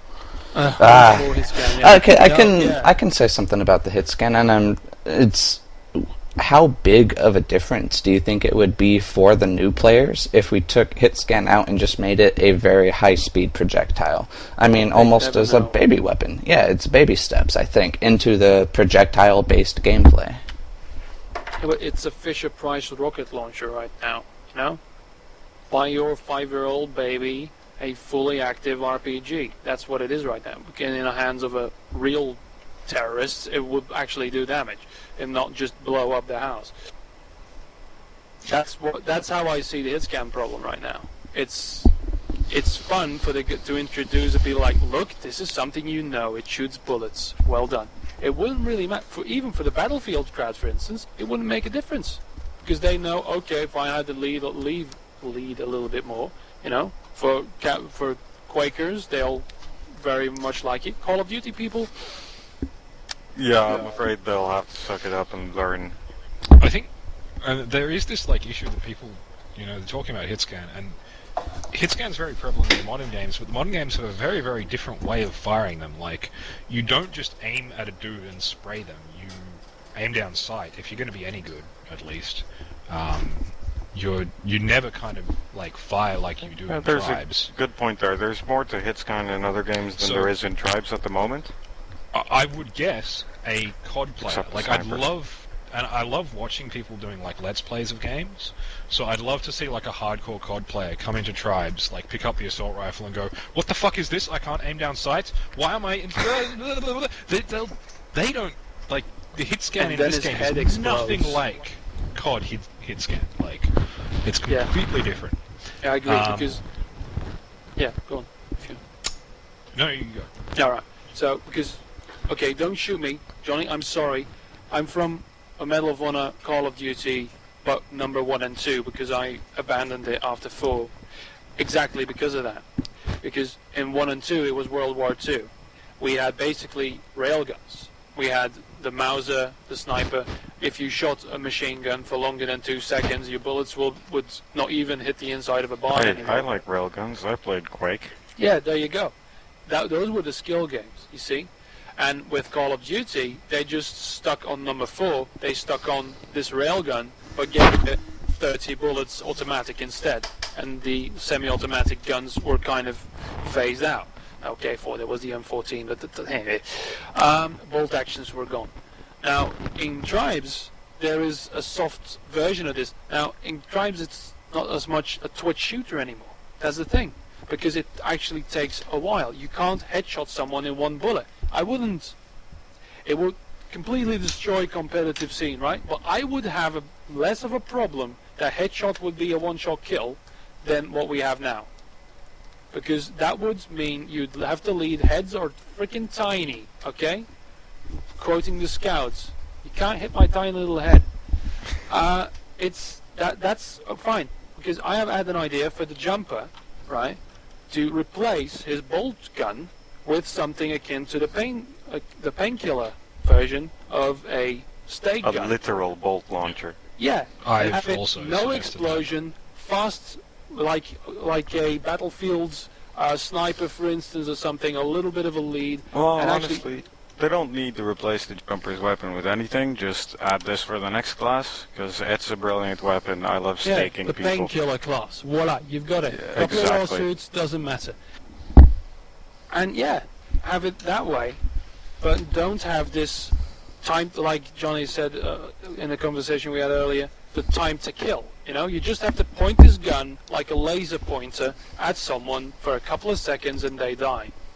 There's nothing else there. And sometimes you'll miss some bullets, but that doesn't really matter because you're going to use it as a finisher after the thumper anyway. It's because people look at it as a single gun, but the issue is with the classes using it. You know, Raiden right now is also, well, that's a damage problem because it's not even a hit scan weapon.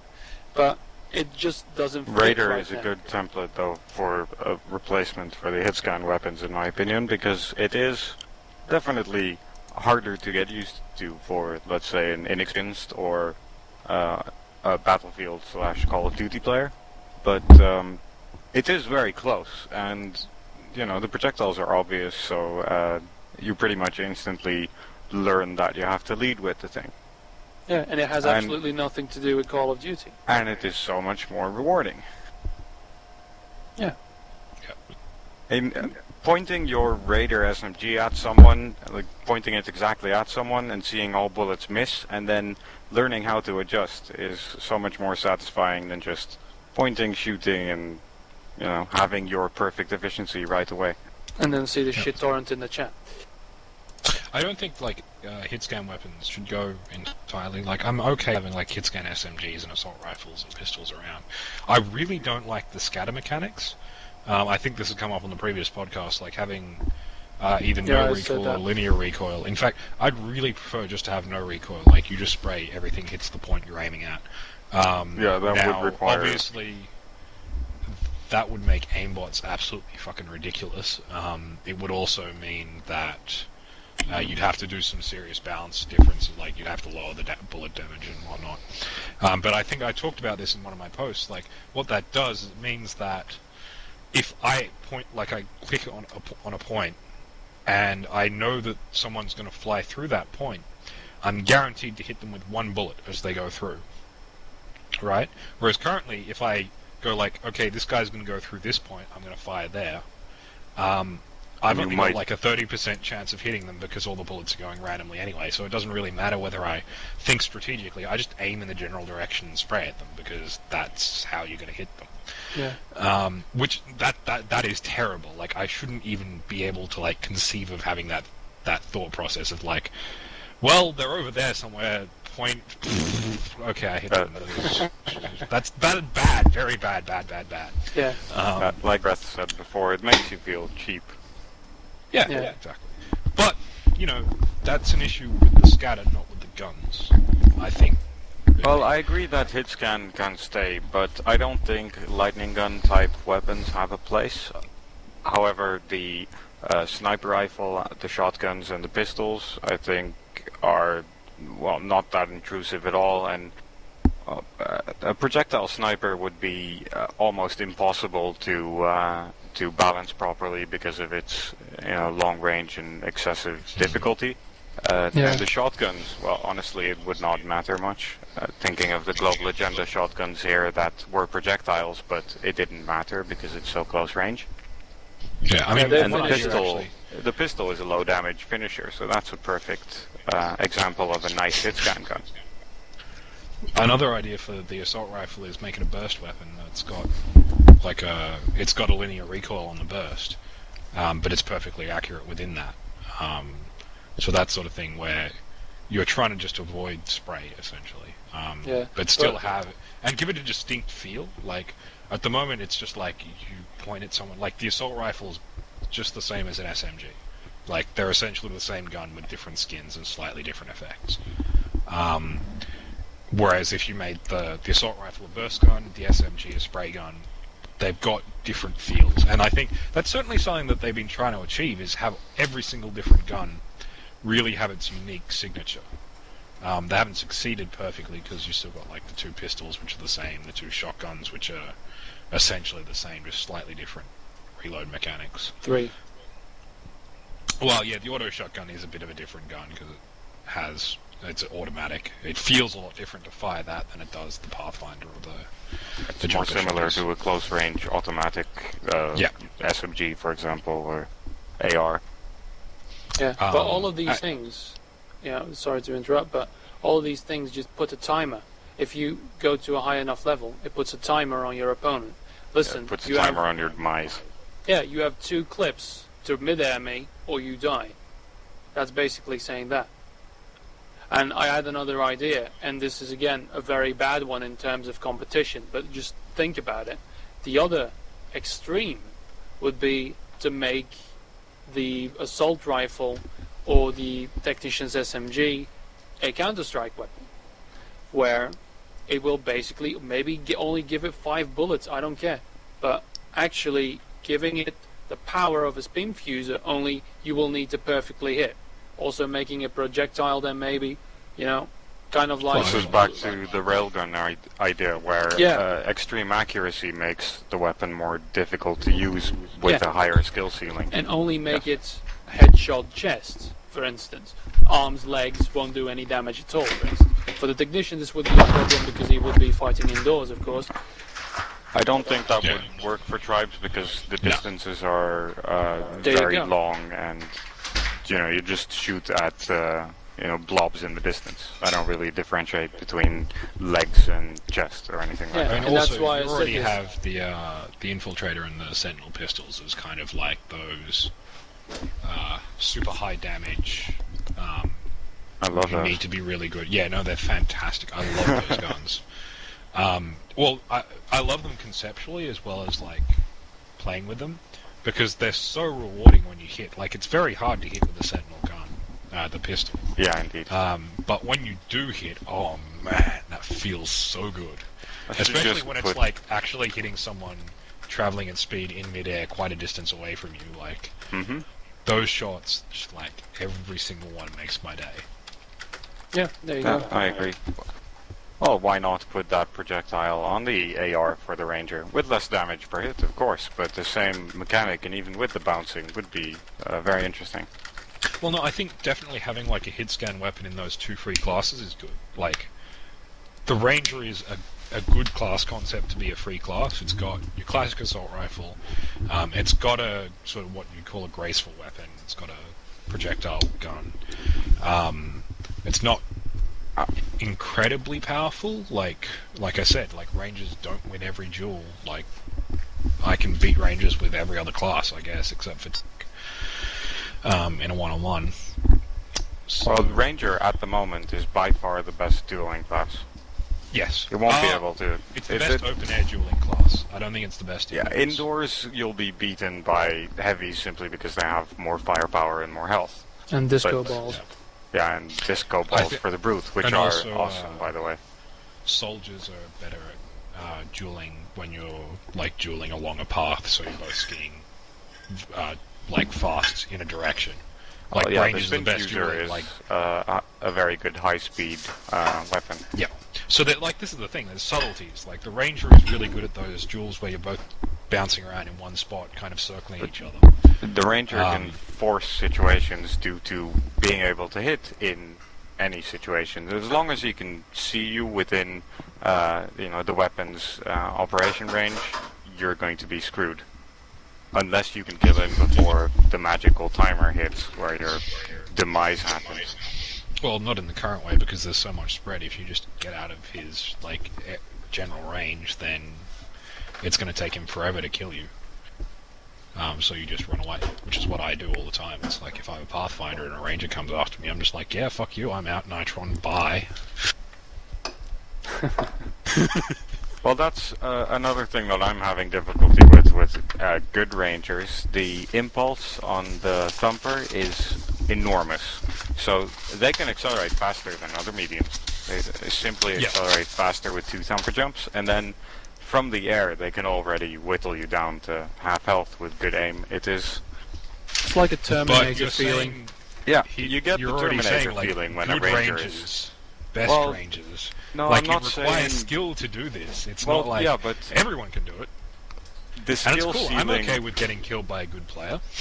Like, the problem for me is with the Ranger, not specifically that it's hit scan or that the Thumper has massive impulse, but the entry-level skill needed, of course, is a lot lower for Ranger, and the skill ceiling is significantly lower than other classes, because it just does not take that much of an experienced or a talented player to keep the crosshair on someone full-time. Because movement in tribes is inherently predictable. I'm not talking about new players that haven't found the ski button yet, but when the game speeds up, movement becomes predictable. If you see a player heading for a hill, you can pretty much already predict how he's going to fly up the hill and land on the next one. I actually think this is the difference between CA and the old tribes, is you do have a lot more control about, like, juking in the air. So, yes, you're predictable, so long as you let yourself be predictable. It's... above a certain speed, you can't juke anymore without losing so much energy that you can't continue your flight. It's sort of true, yeah. And something else we have all neglected to mention that also impacts hitscan greatly is the last patch's change in regen.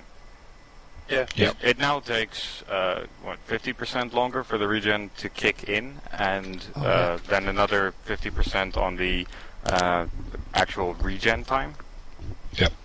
And that just means that it's even easier now to completely negate someone's regen with hitscan.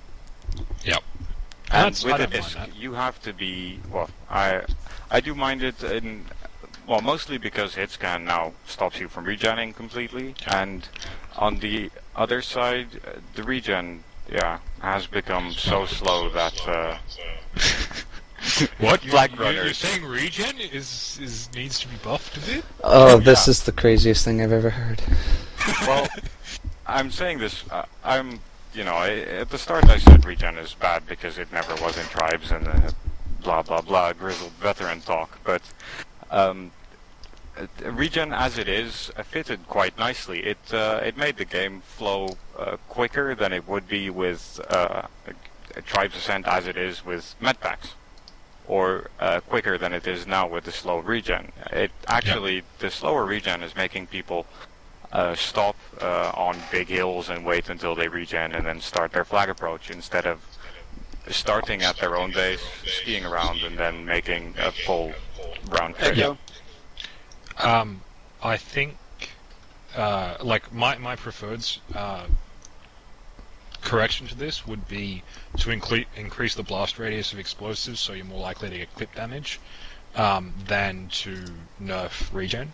So it's a little bit easier to get those clips with explosives compared to hit-scan weapons. I think hit-scan weapons should always have a place, being that gun you can kind of, like, reliably, if you see a guy Hit-scan who is the hasn't been hit replacement for a of while- the T2 chain gun, or the Tribes chain gun. Well, there wasn't any regen in Tribes 1, so this is a very kind of unique role where if you haven't hit a guy for 10 seconds, you're like, shit, he's going to start regenning. Yeah, You that's pull true. out your hit-scan gun and you hit him with a bullet, and that's cool. Then you can go back to disking him. I just Or prefer if it hit-scanning was a him. little bit easier. Yeah, well, you could just shoot him a bit more. Yeah, but I just prefer it if I could actually fairly reliably hit someone with just a tiny bit of damage with explosive weapons. I mean, I don't care if it does nothing, just so long as he doesn't frickin' regen halfway through a duel, where I've been shooting at him and barely missing him with spin fuses for like the last 10 seconds. Yeah, but you should have just killed him. That's the thing, though. In a competitive scene, you're just gonna hit him twice with the spin fuse. It does that. If you missed him, well, yeah, okay, you deserve to die. But yeah, Oh, it's not that. It's like, okay, if he kills me, that's fine. The problem I have is when we're both being utter noobs and dancing around each other for 45 seconds, both missing and regening every time. Then you we'll agree take to a a hit. melee battle.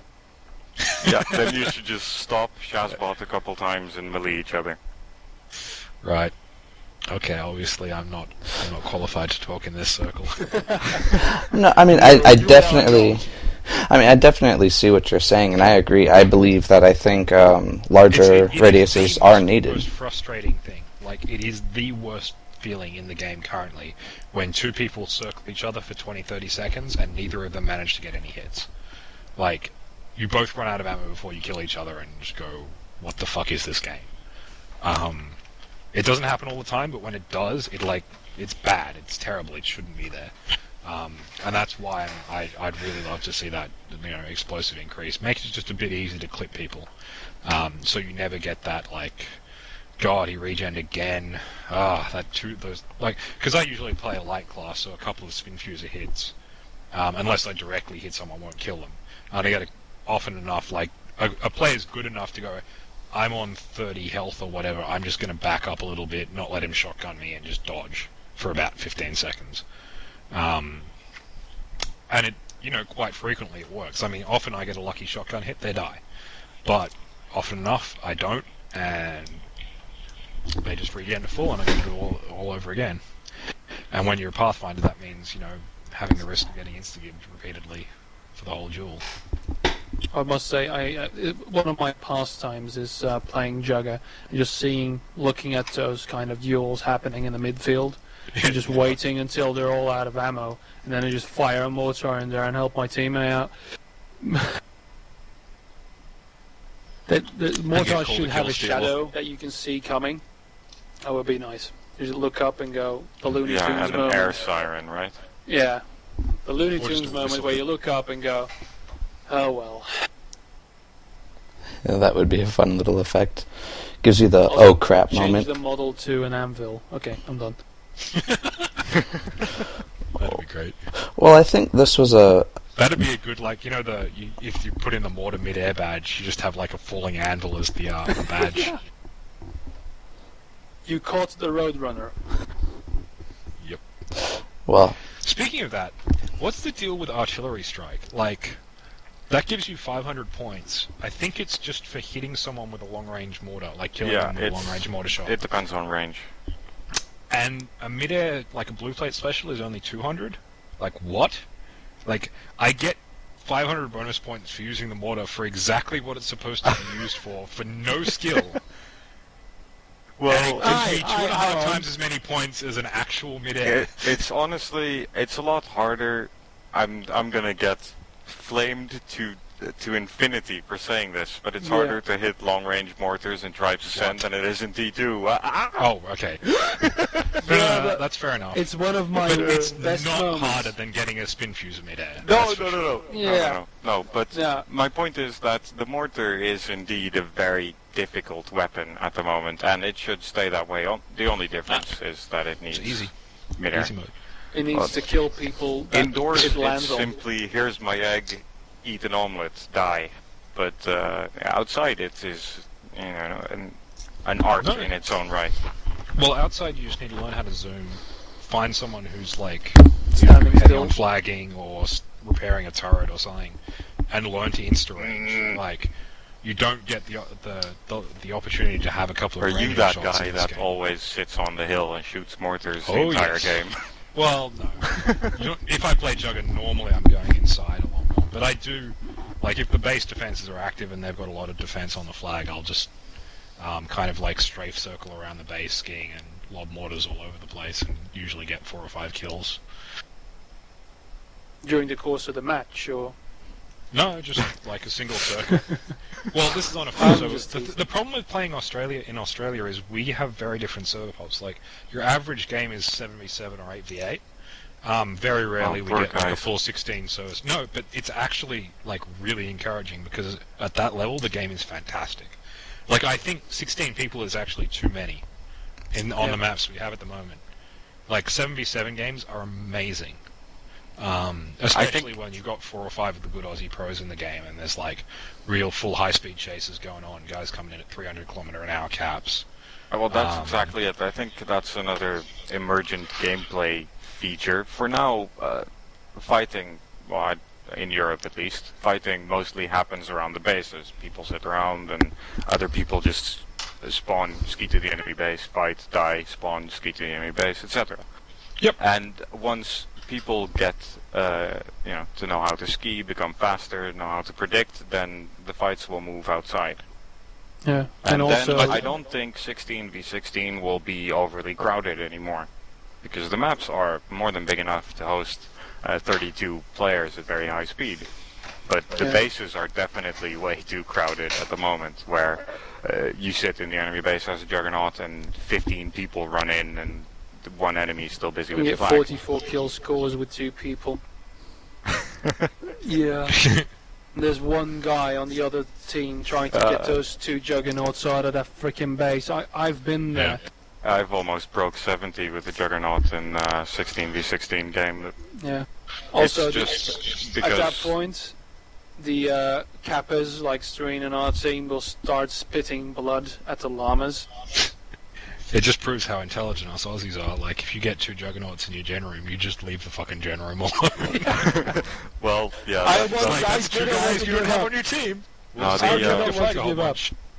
You always get at least 2 or 3 angry technicians that keep running into the gen room, like, get out of my gen room, I want to repair this. I know the feeling, like, I've had to, when I was playing tech, I was like always the good tech who always had to keep the generator up, even if there was like a tank, 2 juggernauts and a raider in there. And often I'd actually do pretty well, because the tech grenades are fantastic. Yeah, they explode just, like, really grenades at quickly, people. it's great. But yeah, you Do a load quickly of find damage. out who's unlocked the technician when you're camping inside the gen room. Then it's like stirring an anthill. Yeah, it depends. Like, again, on the low pop servers, you can't really afford to just sit in the gen room, because you're one of 7 people, and if you're just sitting in the gen room, you're doing fucking nothing.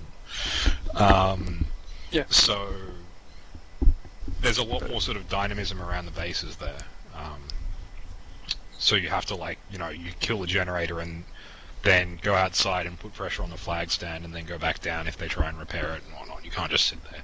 Again, it's another advantage it has over the big games, but... Yeah, offense in full servers is all about sitting in the enemy generator. Yeah, and attracting flies. Well, sooner or later, the entire enemy team leaves the map and joins you inside. One thing I put in my most recent post was about, and another thing that was actually going to be an original topic on this podcast was cooldowns, and I wrote a thing on base upgrades, and I think base upgrades cap out a bit too early at the moment. Like, you get 4 levels of generator upgrades, and even then, it's quite possible for like a single guy to come in and knock the generator down in maybe 15 seconds. I'd love to see it if not only was there a lot more tiers of base upgrades available, because it just happens so quickly, especially in a 16v16 game. It's like, you go in for a generator run, destroy it, it's level 1, you come back for your next one, it's level 4, you're like, it's 3 minutes in, what the fuck? How did people get that much freaking money? Yeah, quickly? I read your Obviously, post. I think a 10-tier system would be great, even if the effects at maximum stay the same.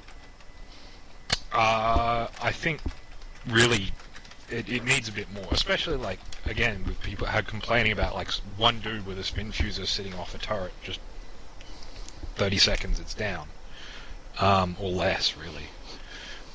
If a turret had enough health that you really needed like a tank or a couple of juggernauts to knock it down, but once it did get knocked down, it would take the technicians quite some time to get it back up. Would be a lot better. I agree Same with the generators.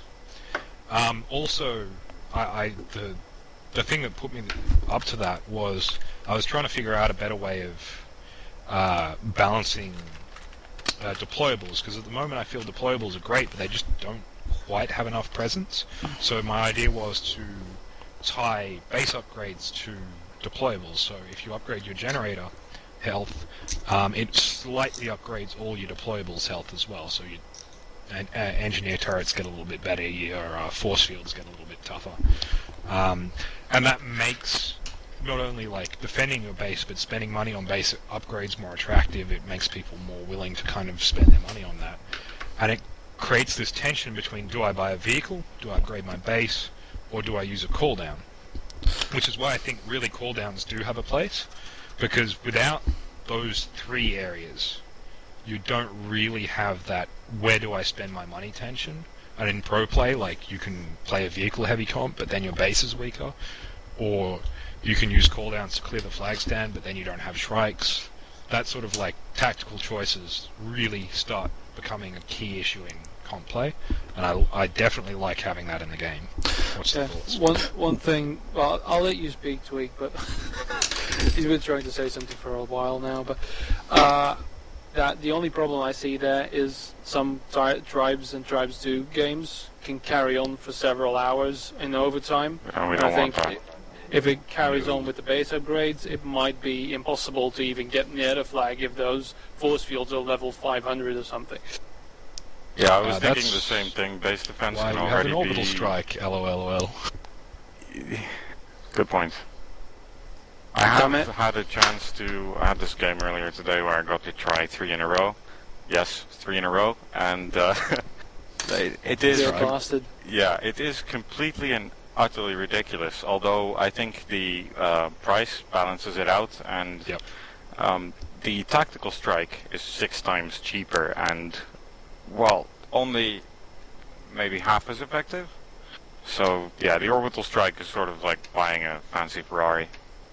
Well, it's a lot less than half as effective. Like, if you orbital strike on the flag stand on Kata, it's going to clear every deployable that's going to be able to affect your flag carrier. Your flag capper, sorry. So, like, an orbital strike is one guaranteed you get out with the flag free.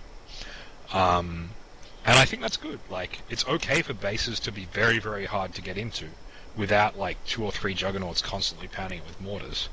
That's a good thing. Like, it means that if you defense stack, that they're going to need to shift their tactics up. They can't just rely on a Pathfinder getting in and out.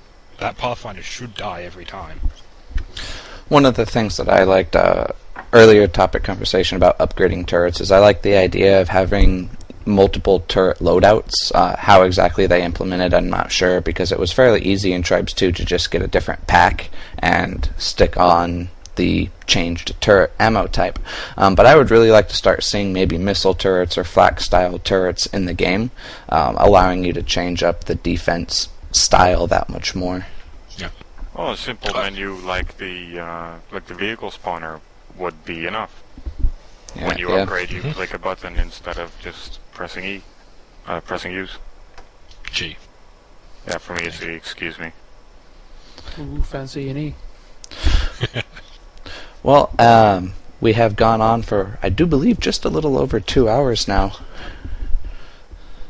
And started, yeah, and we started crossing into what I plan on having tomorrow's extra episode cross into. So we will probably all be here tomorrow, as well as another guest. Discord will be joining us. I'd like to thank everybody for coming out. Thanks for coming on the podcast, everyone. Thank you for letting us join. Submit your questions. Yes, that's right. Submit your questions. Email is shazpod@gmail.com. And while I'm at it, also going to go ahead and whore my own website out. I have a Facebook set up for Fire Truce. You can go ahead and find it on Facebook. Not much going on there right now, but go ahead and use it to post pictures, post videos, things like that. Anything else that you think the community might see, and suggestions for the website as well, what you want to see within the website, what you want to see it be able to do. I'll go ahead and take suggestions from there. Oh, I'm sorry, Greth did just correct me. It's shazpodcast@gmail.com. That's alright. I telepathically sent it to him. There you go. Yes. Well, once again, thank you guys for coming out. Thanks everyone for listening, and we will see you all tomorrow. Yeah, and we will do the winners of the competition in the next podcast. Yes, definitely. I have got your numbers. Have a good one, everyone.